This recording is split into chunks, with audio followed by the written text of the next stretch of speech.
tu dois absolument être jaloux. Tu dois être jaloux. Tu dois être le gars qui marche dans la rue. Tu vois un mec plus musclé que toi et tu te dis, merde, pourquoi je suis pas musclé? Tu dois te comparer aux autres. Les gars, dans cette vidéo, je vais t'expliquer pourquoi être jaloux va changer ta vie. Pourquoi se comparer aux autres va changer ta vie. Donc là, déjà, il faut que tu comprennes qu'on est dans une compétition.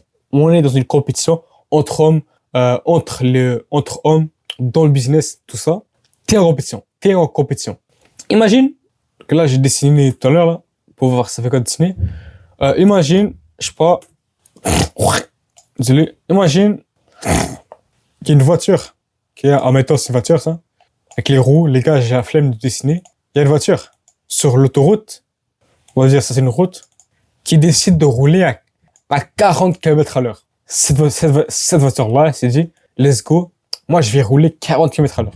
Alors, sauf que le truc, c'est que dans l'autoroute, la vitesse maximale, c'est de 100 km à l'heure. En tout cas, nous au Canada, c'est 100 km, 110 km à l'heure, la vitesse maximale. La voiture qui roule à 40 km à l'heure dans une autoroute où la moyenne de la vitesse, c'est 105, la voiture va se faire, les gars, je suis pas bon dans dessin, la voiture va se faire dépasser. Elle va se faire percuter parce que la compétition est à 105. Toi, t'es à 100, toi, t'es à 40. Ça n'a pas de sens. Ça n'a pas de sens. Mon gars, quand t'es en compétition, mon gars, il faut de la comparaison. Il faut de la comparaison. Les gars, honnêtement, je vais être honnête. Les gars, se comparer au soi d'hier, les gars, c'est très intéressant. C'est une bonne idée. C'est une bonne idée. Mais les gars, quand t'es en compétition, il faut que t'aies un indicateur.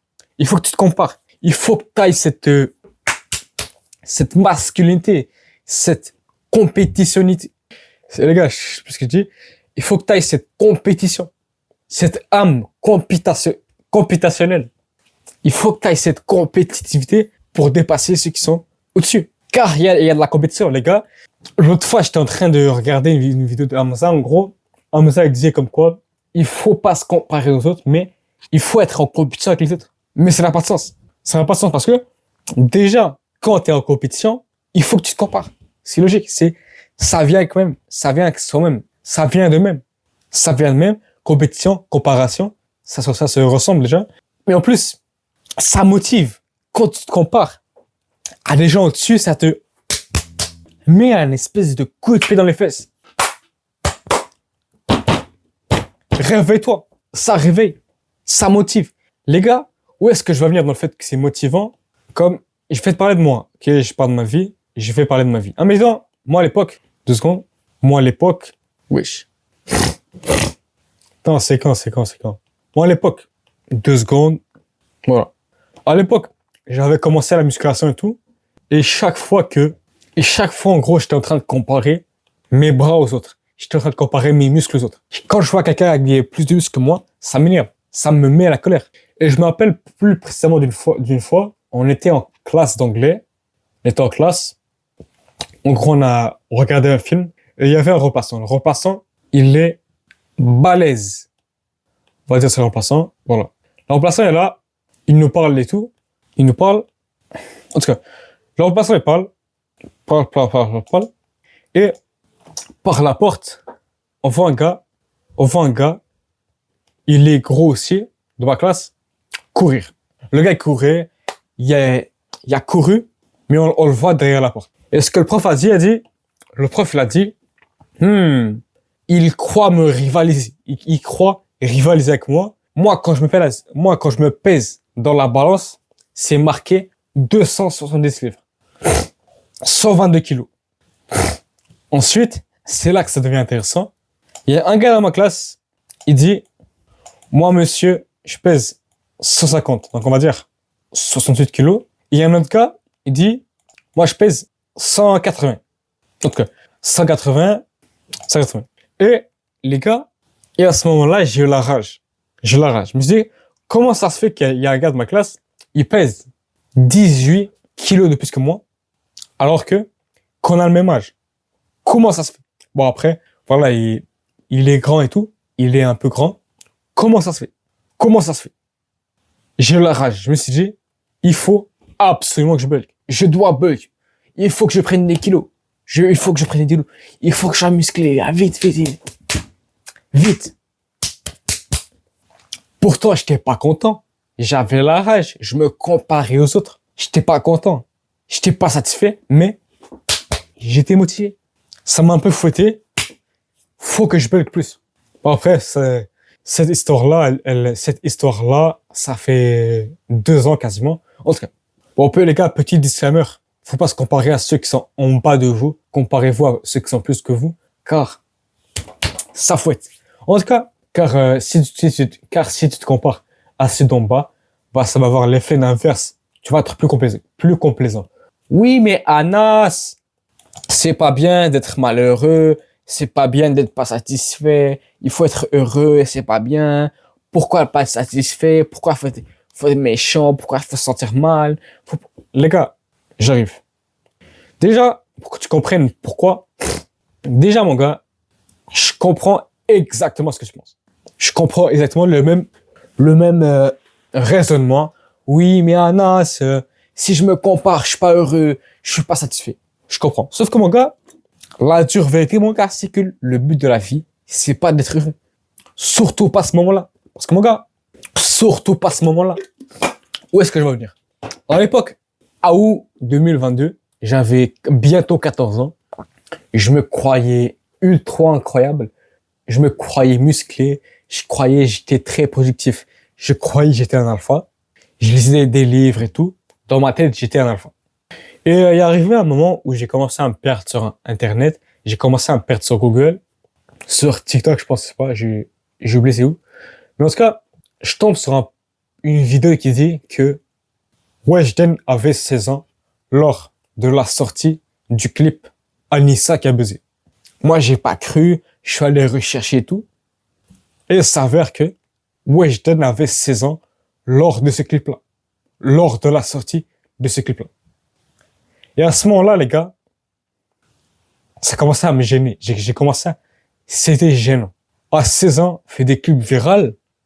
Moi, j'ai bientôt 14 et j'avance pas. Bon, ça serait plus intéressant dans l'histoire si j'aurais 20 ans à la place de 14. Mais malheureusement, j'ai 14. Et ça m'a fouetté, ça m'a dit, mais qu'est-ce que tu fais en ce moment? T'es là, tu fous de la merde, tu fais de la branlette intellectuelle. Ça m'a fouetté, ça m'a motivé.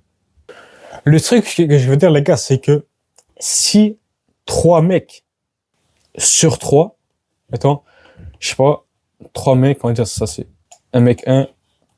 Faut que j'apprenne à dessiner, les gars. 3 mecs. On va dire c'est un gars. Si, on va dire ça c'est toi, et ça, c'est les autres mecs. Si 3 mecs sur 4 sont meilleurs que toi, si tu piges 75 mecs, si tu piges 100 mecs, il y en a 75 qui sont meilleurs que toi. Si t'es une merde, même si t'es moyen, tout ça, la moyenne, tout ça, tu ne mérites pas d'être content. Tu ne mérites pas d'être heureux. Tu ne mérites pas d'avoir de la satisfaction. Parce que t'as rien à te satisfaire. T'as rien à célébrer. T'as rien à être content. Oui, mais il faut pas se comparer. Les gars, tu ne mérites rien. Tu mérites pas d'être satisfait parce que t'as rien. T'es une merde. Genre, je me rappelle à l'époque, en 2022, janvier 2022, à l'époque, j'étais skinny. Ok? J'étais skinny. Bon. Un peu avant ça, genre, voilà. Cette période-là, j'étais un enfant et tout. Et un moment, j'étais à l'école, pendant la pause. J'étais à l'école, et j'arrive à l'école en avance, parce que le bus arrive en avance. Je m'assois dans un banc, et il y a un autre gars à côté. Et je parle. Et je dis un truc immature. Je parle de reproduction et tout. Et après, le gars, il dit, ah, lève-toi. C'est un gars qui a mon âge. Lève-toi. Il s'assit. Et après, moi, vu que ça fait mal à l'ego, le gars, je l'ai tiré. Après, il m'a poussé. Et je suis tombé sur le mur. Je suis pas tombé, mais je suis un peu comme ça. Et tout le monde a gueulé, oh. Et c'était mignon. C'est pas le coup qui a fait mal, c'est l'humiliation. Sauf que, à cette époque-là, j'étais con. J'ai commencé à dire, oui, mais lui, il a la pression, moi, j'ai la compression, je frappe fort. J'ai commencé à nier ça, j'ai commencé à essayer d'éviter ça. Je me rappelle ensuite, juste après ça, j'ai joué à Red Shadow Legends pour oublier ça. Sauf que non, c'est pas ça ce qu'il faut faire. C'est pas ça qu'il faut faire. Ça n'a pas de sens. Donc, mon gars, tu dois utiliser cette rage-là d'insatisfaction, cette haine-là pour changer. C'est pour que ça te change. Au lieu de cette jalousie-là pour changer. Cette comparaison-là, tout ça pour changer. Genre, une fois, Andrew Tate, il racontait, il était dehors avec ses amis, il marchait, et il y a un gars, il passe avec une Ferrari. Et Andrew Tate, il voit ça. Il dit à ses amis, ouais, comment ça se fait que nos parents, ils sont là à galérer pendant que ce mec-là, il y a une Ferrari. Tous ses potes se sont dit, c'est pas grave, on s'en fout. Sauf que Andrew Tate, lui, il a pas pu dormir. Comment ça se fait qu'ils ont une Ferrari, mais nous on est pauvres? Comment ça se fait? Sauf qu'aujourd'hui, il n'a pas une Ferrari. Il n'en a 33. 33 Ferrari. Imagine si Andrew Tate, à la place d'être choqué de la Ferrari, il serait juste dit, ouais, c'est pas grave, là. Il serait pas là. Il y aura pas ces Ferrari-là. Encore une fois, les gars, je dis pas que voilà, les Ferrari, tout ça, c'est stylé. Juste un exemple comme ça. Mon gars, sauf que, dans le domaine de la motivation et de la discipline, mon gars, il y a beaucoup de choses à apprendre, beaucoup plus que tu penses. C'est pour ça que j'ai fait une playlist de toutes mes vidéos à propos de la discipline et de la motivation. On va voir ça